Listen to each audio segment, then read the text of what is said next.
is relaxing. You can just take a moment to really slow down when you spend time with sloths, because honestly, they're not going anywhere fast.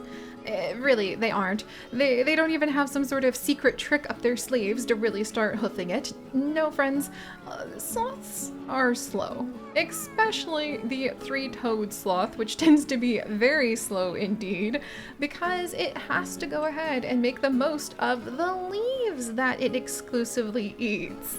So, speaking of leaves, I have some new things to show you, and I have some new information to teach you, and maybe even a new vocabulary word to go ahead and educate you with, because isn't that the most exciting way to start the day?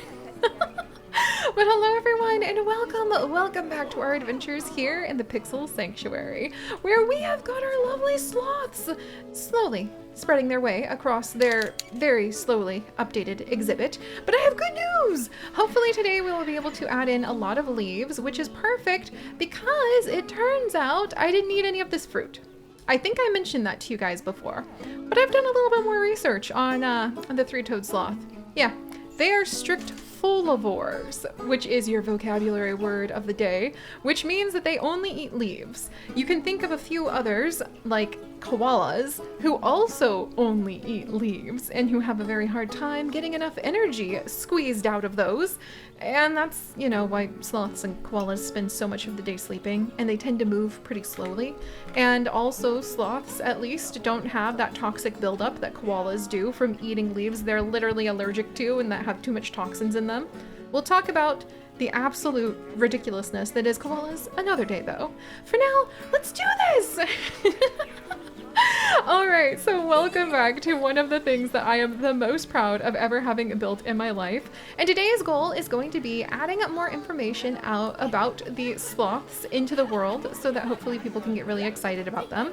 And telling you guys about the importance of baby sloths getting to snuggle while we add in more leaves to decorate this area and hopefully guide people down so that they can enjoy a very relaxing, soothing stroll down none other than Abby's slow sloth stroll. And if we're lucky, we might even have enough time to go ahead and try to sneak in the fruit stand that I really want to put over here. Excuse me? Calliope. Calliope. You are going to earn the Bad Tortoise of the Month, like, award. You really are. Because I'm pretty sure, you know what? We need to start keeping record. We truly need to start keeping record of which tortoises escape. Yes, we have since learned that I could probably go ahead. Oh, who's diseased? Okay, I'm coming back for you in a second. I need to go ahead and I need to start a list of how many times the various animals escape, because that sounds absolutely hilarious. So hang on. I need to go ahead and put a sign in here that basically will start listing. I mean, doesn't that sound kind of fun? A sign where we could start just listing off the animals we have who escape, and like Calliope, escape attempt, like T-minus 11 or something like that. Let's see. And I might want, do I want a smaller? You know what? We're gonna do a slightly smaller board, mostly because we might have multiple escape attempts, and we'll flip it because otherwise it's about to be upside down. And we're just gonna start in beginning in the year 132. I guess I can go ahead and leave a ceremonial note about that.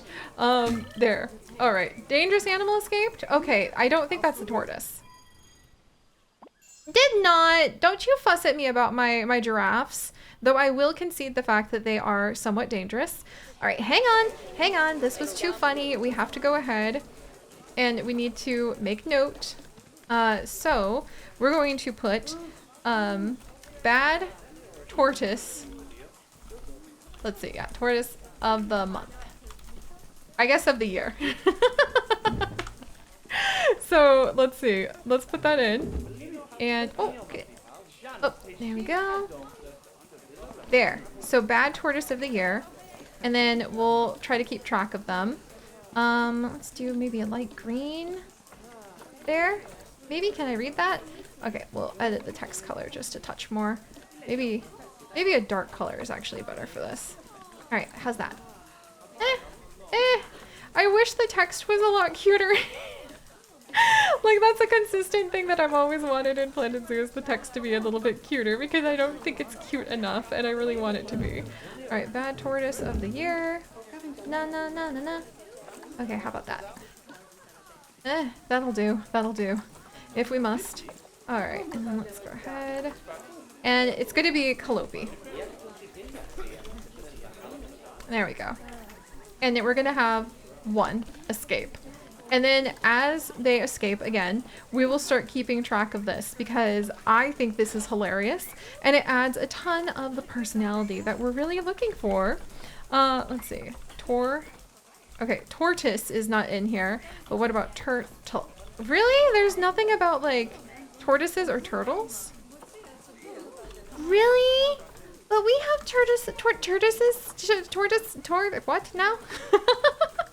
Huh, that's really interesting. I didn't know that we didn't have like anything for them. Poor things. No wonder they want to escape. But anyway, let's get back to the project we were working on before I got distracted from that with our leaves. And hopefully I can remember to tell you guys all about the way that baby sloths cling to their mothers thanks to this brand new information panel. I spent so long trying to pick from among the plethora of the habitat panels that we have over here to just plunk something down so that we could go ahead and we could just stick like a projection screen in place of the habitat screen, and I could put a picture of what an adorable mother and baby sloth combo actually look like right in there, and that would be that, right? But it was too big. It was too not what I was looking for. Also, we'll come back to these really cool log feeders in a little bit here. And so, friends, I would like to introduce you to another new leafy creation. Oh, I love this. It is a modified design of the praying mantis information that we went ahead and we created. And I kind of took the base of that, and we are now expanding it into a secret conservation education station that happens to have a TV screen in it, so that we can go ahead and we can say, curious, I'm gonna name it because otherwise it's gonna drive me bonkers. Curious information. There we go. But there we go. So we have a nice image here that can go ahead and act as an advertisement for different areas. And we're also going to teach people while they're over here, because I love raising the education everywhere inside of the zoo for everyone. So I slid one of the conservation information boards hiding in here. A sneaky leaf curiosity. There we go. That's what I'll just call it. But I hid one of the conservation boards in there so that we could go ahead and make it so that people will walk up to it and they will look like they are reading this sign. This sign, by the way, found on the workshop. Oh my gosh, it looks fantastic. I fiddled around with it a little bit to make it look like it was a lighter color and that it had moss growing on it, because more leaves is awesome. Ooh, and you know what? Like, I was gonna work on the last of it with you guys. I've been holding off on doing these big pieces of bamboo because I worry that they might be too big, but I guess I could go ahead and I could put this piece over here and then lower it. Which is like really obvious to me now. Like, oh, like I don't need all of the different sizes if I just go ahead and like scoot this over here and then down. We can do this one and then another one right over here. Because I thought it would be fun to finish this little station with all of you, because I have been spending so much time just fiddling with leaves. My beloved husband Chips has occasionally come wandering in looking for me, somewhat concerned of not having heard the squeaking of his wife in a while, and he has found me fiddling with these leaves over and over and over again, and he has declared that our adventures here in the Pixel Sanctuary happen to be a perfect art for me. And I kind of got a little bit emotional. I was like, it is like art for me. Oh, that's fine. All right, so let's scoot this over a little. And I just realized if we are going to start doing nighttime as well, we should probably add in some lights. So I'm going to work on that in just a second. And these are much better off I was putting pieces together, but lowering this is a lot more sensible. Oh, yeah, Chips has been really loving it, and he has been calling what we have been doing with, Stan's area and the Slothy exhibit art, and that really tickled me. I'm not gonna lie, it made me very happy. There. And then let's put this one over here. And we can even rotate it a little bit to try to make sure we get some variation. And we're almost there. Also, if we are going to start working on having it be nighttime here as well, I probably should make sure that there is some sort of hidden light, just like I'm trying to convince people. I am trying to convert them to, like, the order of leafy curiosity. And I have gone ahead and I have hidden another one of the coolers inside the base of this little leafy construction we have. And I did that so that people will be drawn to it. They'll just think, oh wow, listen to those birds from the ambient speaker. In fact, it'd kind of be fun to rename the ambient speaker if I could grab it, but I don't think I can. Oh well, we'll just leave it be. But they're like, wow, I wonder what that sound is. Oh wow, it's really nice and cool over here. I feel physically less like I'm dying from heat. You know, since there's freaking, yeah, there's the cooler. No, what the heck, Chloe? You can't just die of old age on me? At 106? No, I just put your name on the board. You're not a bad tortoise of the month. Wait, I take it back. I take it back. We don't need you to be, no. I didn't mean, Chloe, you're not bad. No! Oh no. Good. Oh no. I can't believe that happened. Okay. We're gonna just pretend that never happened. I never called her a bad tortoise. I can't believe we had Calliope at 106 pass away. I mean, I can, but also I can't. And we'll just casually slide this. I almost like the idea of sticking it sideways to try to, like, hide the fact that we were calling her the bad tortoise of the year, like this. Like, no, totally, she's a good tortoise. No, I can't believe she just died. Calliope, no. Oh, can I make like a second one of her and put like a little picture? Because look, people are already coming to mourn Calliope, and we can put like another screen right here. Oh, should I have it be another bronze picture? Here, we'll do this. Calliope! Hang on, I'm gonna get the picture I took of her while she was totally not being naughty. I totally didn't say that. And I'm gonna put it where we could go ahead and reach it. Oh dear. Alright. Oh. Oh, okay, there we go. Boy, do I ever have some egg on my face. There she is. Calliope. No.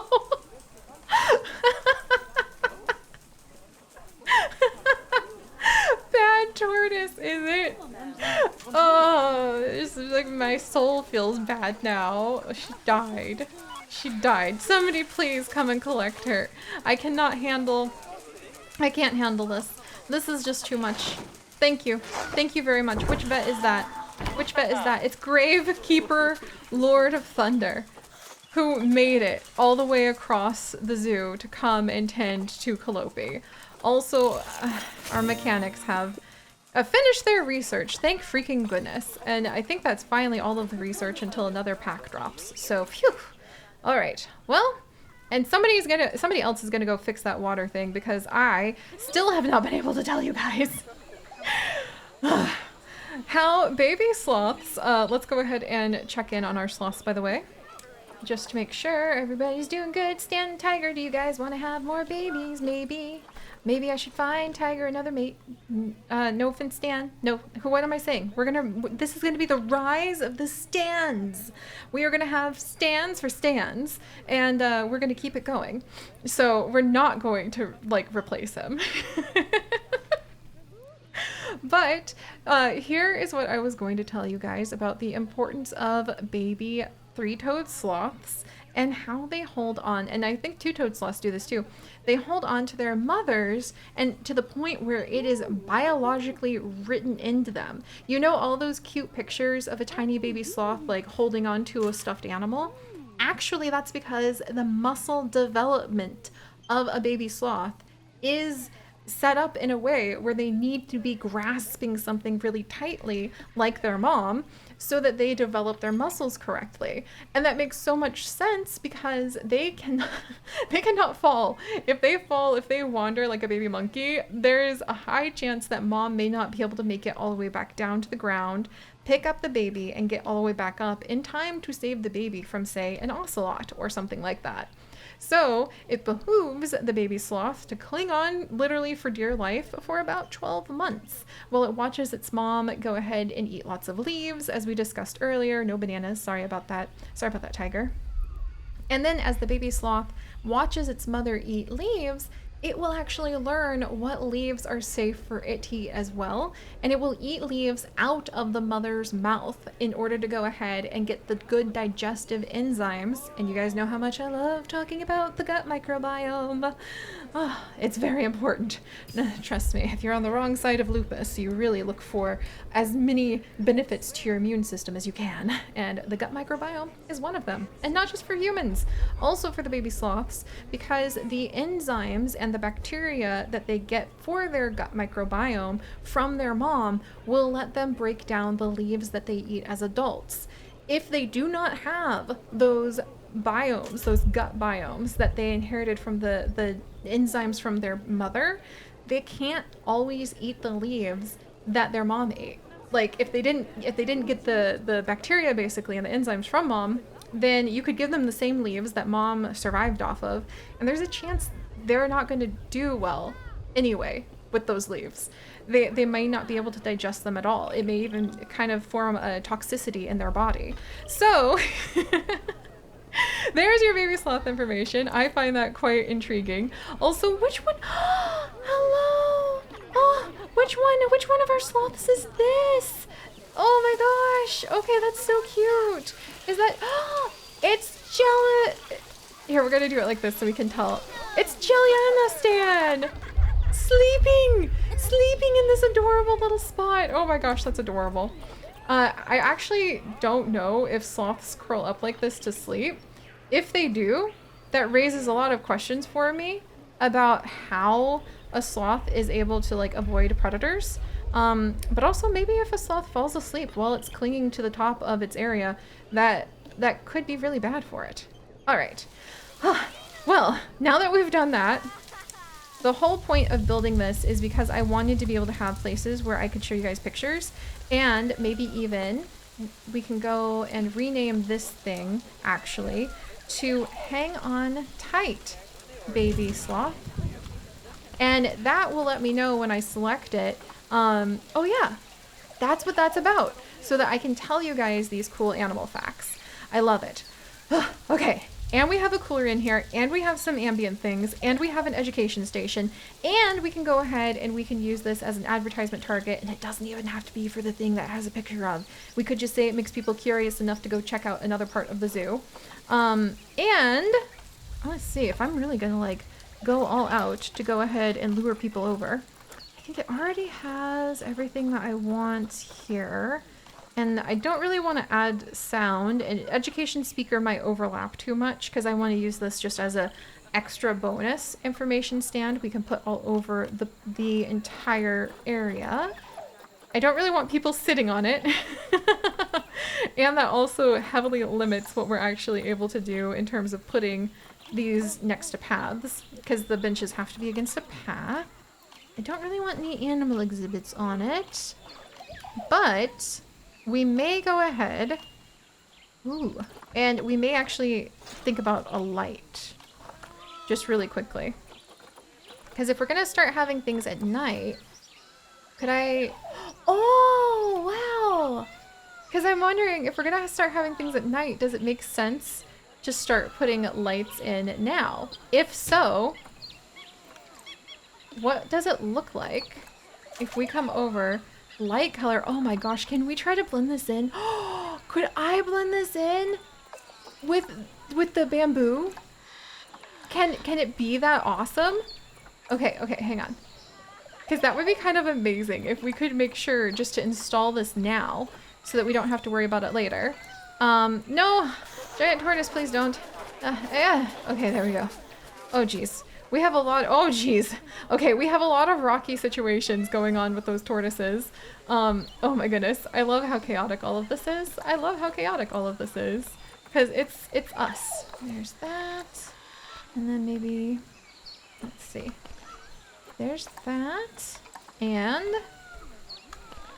there's that. I kind of like the center of it being a little bit of a different color, but it's fun to see how well blended it is. I love it. And then automatic, off, on. So I wonder, let's just take a peek before we put it on, what it looks like at night. Hello?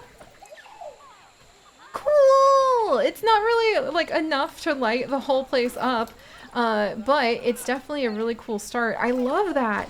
That's really fun. So then if I wanted to give everything enough light, what might I hide? Ooh, look at that candelabra. Like, how would you light this up without making it all, well, the light, okay, I'm gonna be honest, like the spots where the light pops out are actually, the way the light works in our zoo is really beautiful. I wish we could spend more time doing lights. Let's see, European. Are you guys just off automatically? Decorative bulb. Ooh. I didn't even think about that, but we could do colored lights. Like make the light green or something. Oh, that would be kind of fun. And just depending on where we aimed it. Okay. This might be a question because the problem with the lights is actually they function properly. So if I put them inside of something to try to hide them, nothing happens.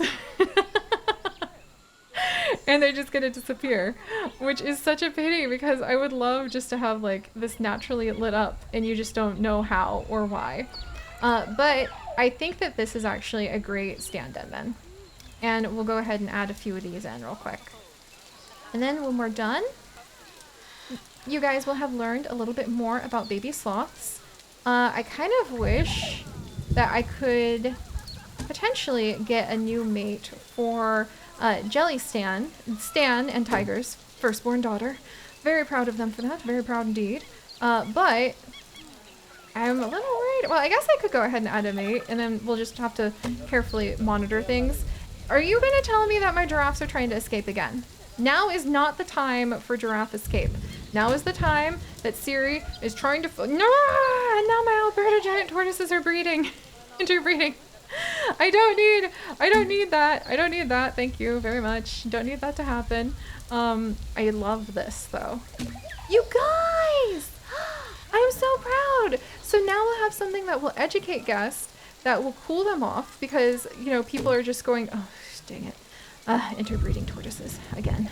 But people are going to just feel really good coming near this giant leafy contraption, and it's going to make them think, oh, I want to be curious, because curiosity cooled me off when it was 108 degrees outside. And you know what? Maybe it had something to do with leaves. Maybe I should plant more trees in my yard. See? That's my master plan. To convert people to the way of the leaf. Yes. Yes. Excellent. I love this. But alright guys, thank you so much for joining me on this very silly, very chaotic adventure. I'm gonna go ahead and maybe top this off with a few more lights because I really am proud that we're actually trying to go ahead and just get it completely established so that if we decide to have the zoo at night, it'll be ready to go. And then I suppose next time we will work on the interior of the sloths exhibit, try to give it a little bit of like a beautiful archway of leaves that people might even be protected from the rain from. Especially Because then I can tell you about how sloths don't actually happen to have an easy way to control their body temperature, but that allows them to conserve a ton of energy that other animals, including hummingbirds, have to burn with their metabolism to keep warm. We'll talk about that next time. Also, I want to say a huge thank you to our wonderful patron. Okay, no, look, Banana Palm, you're literally in my way. Like, thank you. I would like to say a huge thank you to Bergie, our patron Bergie, who is now in this tree as a glowing, lit up Korok carrying a bunch of bananas on a stick. Wow. But thank you, Bergie. I'm so excited that you have been added in as a Korok, and we'll have to see where I sprinkle the next surprise Korok next time. Whew. Very proud. All right, I'll see you guys next time. Bye-bye.